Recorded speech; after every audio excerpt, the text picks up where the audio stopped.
think about autism, there are probably two things you think about. Either Rain Man, or somebody like One Flew Over the Cuckoo's Nest, where they're banging their heads all day, and you can't talk to them for anything. They're just muttering and mumbling, and you can't get any conversation out of them. Raise your hands if that's what you've mostly thought of as autism. I'm here to tell you that those are not what most people on the autism spectrum are. Those are the outliers. Those are the rare people. Those are not the average person with autism. I want to give you some more truths about autism and give you a chance today to have a Q&A to be able to get some more information and some more understanding about the truth about autism. Now, why did I decide to do this topic today? Well, two reasons. Just 6.5 years ago, I got diagnosed as an adult with autism. I spent years struggling with issues and problems and difficulties in school growing up and in work as an adult, in social situations, dealing with kids, dealing with teachers, dealing with coworkers, having to deal with my bosses at work, that I didn't understand why I had those struggles. And I built up my own ways of dealing with them that were bad habits. But I didn't know any better. And I didn't learn until just those few years ago that the reason I had those issues was because of autism. And then it was just 5.5 years ago that I started working with children with autism.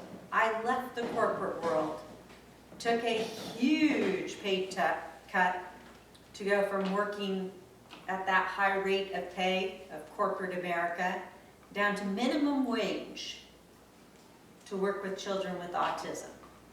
I now work with what we call the littles, the ones who just start getting diagnosed between 1.5 and 5 years old. And it is still stressful, but it is a different stress. And it is amazing working with them. And going through all that, it is interesting the people that I talk to and how much they don't understand about autism. And how much they still think of the headbangers and Rain Man. When I grew up as a child, when I went to school, we had a school that was just for those with disabilities, and that's where all the children with autism went. They spent their days there all day. They didn't learn anything. They just got sat in a corner and spent 8 hours there until they turned 21 and they were aged out of the system. They got no education. They got no training. They learned nothing. They mostly spent their time in diapers. They were never socialized with other students. We never saw them. We just knew that they spent their time in this other school and that was it. And that's what I knew of autism growing up. So when I realized that I was autistic, it was a shock to my system. It's like, wait a second, that's not autism. That's not what I know of autism. So I have a handout I gave to you there of some of the things about autism. If you look at it there, if you go to the second page, you'll see when you're looking at a young child, here are, and even as an adult, some of these things still apply. What are some things about autism and some of the early signs that parents are seeing? They tend to prefer to be alone. They like to play by themselves. They don't like to play with others. They tend to be sensitive to noises, and they tend to be sensitive to light. They like to stand on their tippy toes when they walk. It's an odd thing. They avoid eye contact. It's very hard for me to remember to look at you. It's a skill I have to work on and force myself to do every day. They have trouble responding to their name. It's a skill we have to repeat and reinforce over and over and over again to get them to respond to their name being called. They don't respond to their name. You can call their name over and over again and they just don't respond to it. It's not something that they respond to. And it's not that they're ignoring you, they just don't respond to it. Some of them love to be hugged, but quite a few of them are very aversive to touch. They don't like to be touched, and that's one thing you saw in Rain Man. He didn't like to be touched, if you remember. A lot of them have delayed speech development. An odd one that most people don't realize is they don't recognize danger. They'll run out into the street. They don't recognize that that's a problem. They'll touch things on the stove. They will climb anything and everything. They don't see danger. It doesn't compute in their heads. They have hysterics, the things that you normally associate with autism, the thing that you see the most. They will have those hysterics that are hard to stop and will throw those fits that you think of as autism. Those are the signs that parents will not realize what they are, but if they take them to their pediatrician and have a good pediatrician, the pediatrician will say, okay, we might need to take them for an evaluation. And for an evaluation, they need to go to a psychiatrist.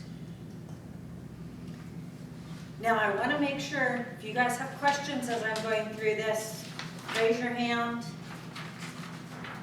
ask me. I'm happy to answer things as I'm going through this.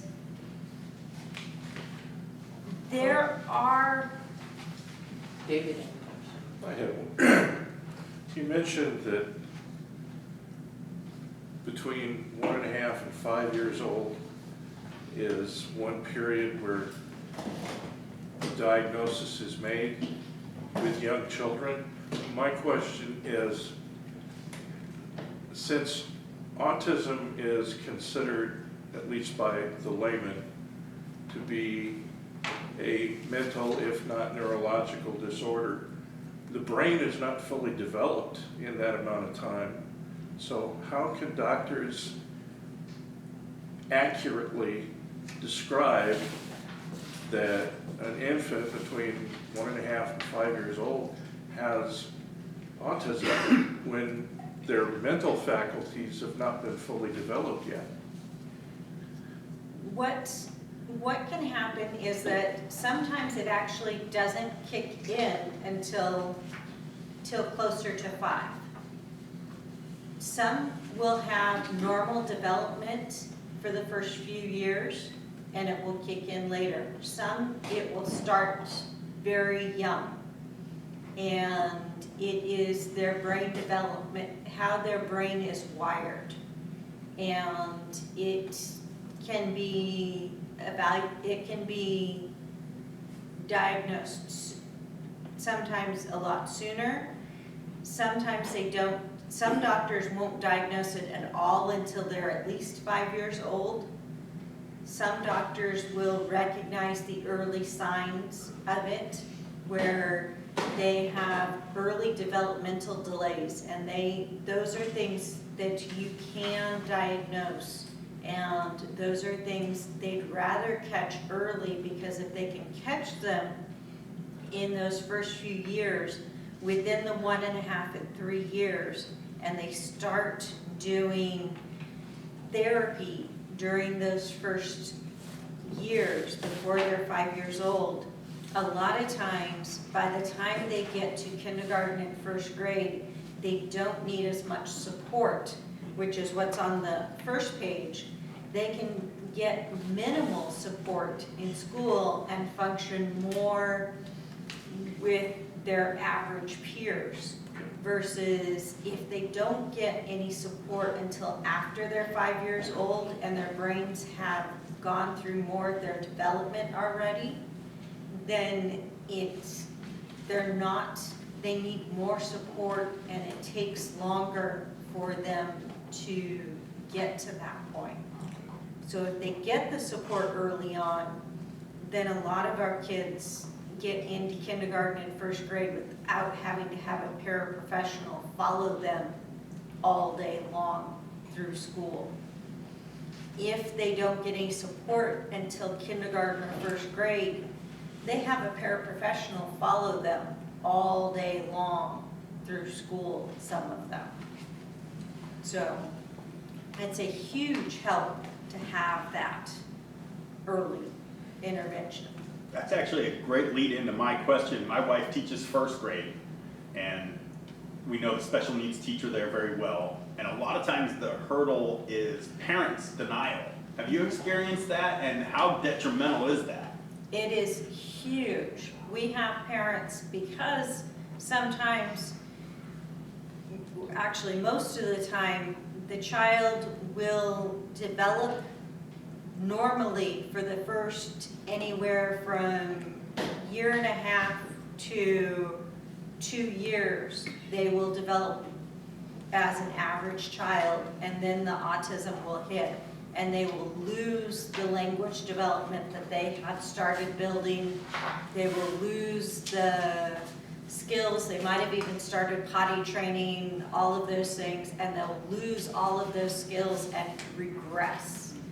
And we have parents who all they want to do is remember the days before, and they don't want to acknowledge that their child is not what they were, and they just want to remember the past. They don't want to try and help the child where they're at right now. And that is very detrimental, because all they're doing is going, here, look at what our kid was when they were 2 years old. It's like, well, your kid is not what they were when they were 2 years old. We need to help them where they're at now so that they can progress further. And when the parent won't acknowledge that spot where they're at now, it is a huge problem, and it doesn't help anybody at all.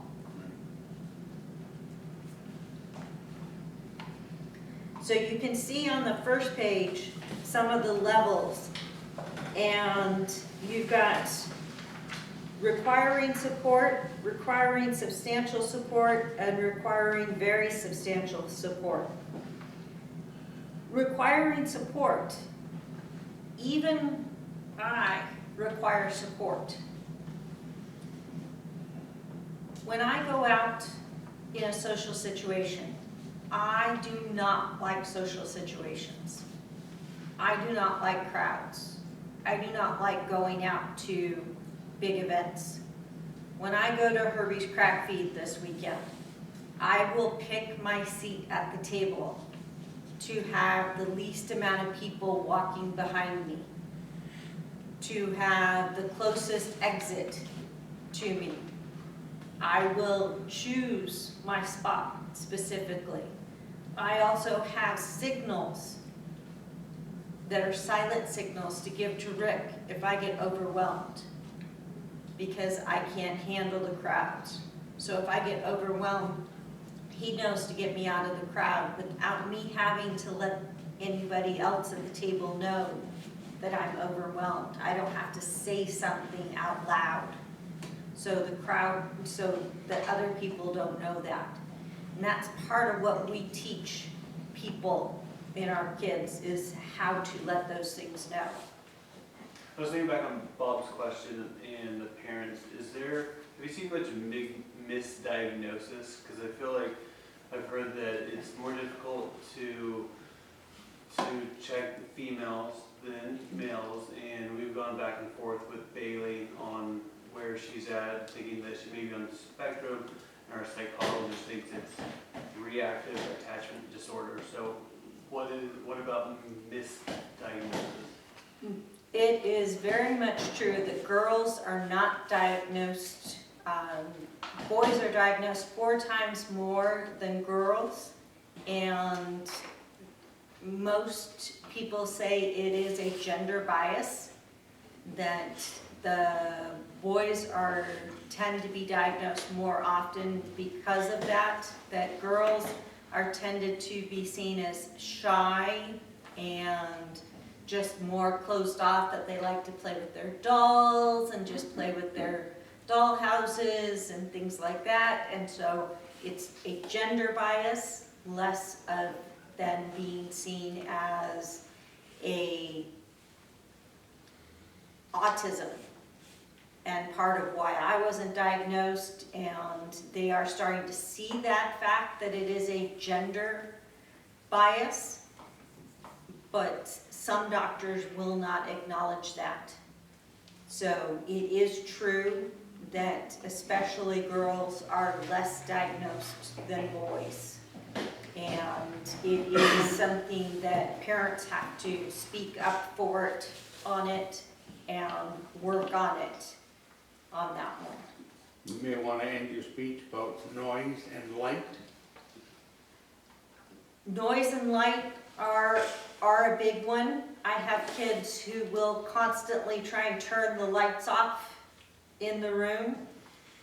The city of Roseville and Sacramento County did a program for being able to put in special lights in houses for those with autism. They are colored lights to be able to change them for helping mood with people, not just autism, but other mood disorders. I have in our house specifically white lights, daylight white lights, and got rid of all the yellow lights in the house. My kids in houses where they're just yellow lights, a lot of them will constantly try and turn the lights off. They don't like yellow lights. They hurt. Sounds, thunder hurts. It shakes from the ground up through your body. And when it gets into your body, your whole body can't get rid of the shakes. It's not like some people where if you hear thunder, it will, react to you. But a lot of people with autism, it gets into your whole body and you can't get rid of that shaking. And it takes a long while. And so if there's a thunderstorm or there's loud booming music or noise or something like that, it will just accumulate in your body and really add up. And people don't realize that it will really affect a kid that way. Any other questions or anything? Actually, I'm looking at some of these examples, and I'll have to admit,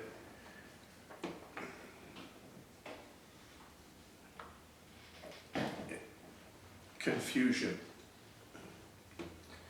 For example, on level 2, one of the points is, my social life is very limited or non-existent. The thought that comes to my mind is, if this is a sign of autism, how do you explain normal, quote unquote, antisocial behavior? Some people who are not autistic just prefer being alone. Hermits. It's They because may, their lifestyle may be such that they have all the comforts of home where they live, and they have plenty of things and activities to keep their mind occupied. They don't need to go out and create a social network. They're happy where they are. it's because autism has multiple things. Not social life is just one of 3 things. You have to have 3 things. Communication, so your communication skills also have to be, you have to have trouble with your communication skills, your social skills, as well as your developmental skills. So it's 3 things, not just one. Not just the one, okay. So Thank you. it's a 3-way triangle. Right, okay, thank you. Otherwise, I hope you got a little bit more understanding of what autism is and be able to notice it if you see it out in public or anything. If you have any other questions, feel free to ask me, and have a wonderful day.